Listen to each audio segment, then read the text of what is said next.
5 नवंबर को होने वाले अमरीकी इंतखाबात की तैयारियां उरूज पर हैं और हम देख रहे हैं कि 13 जो दिन हैं वो रह चुके हैं और इलेक्शन कैंपेन अपनी आखिरी मरहले में दाखिल हो रही है।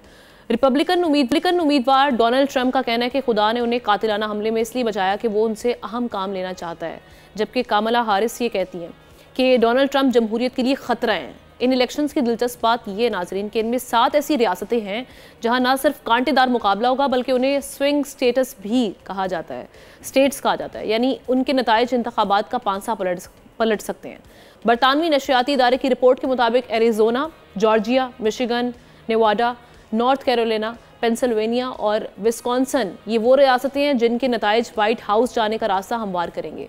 इस वक्त डेमोक्रेट उम्मीदवार कामला हैरिस और रिपब्लिकन उम्मीदवार डोनाल्ड ट्रंप की ज़्यादा तवज्जो इन 7 रियासतों के वोटर्स पर मरकूज है।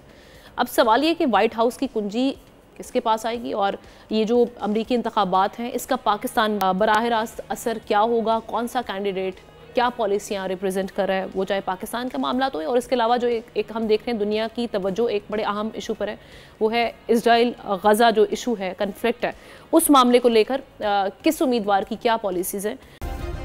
सब्सक्राइब करें और बेल दबाएं ताकि कोई खबर रह न जाए।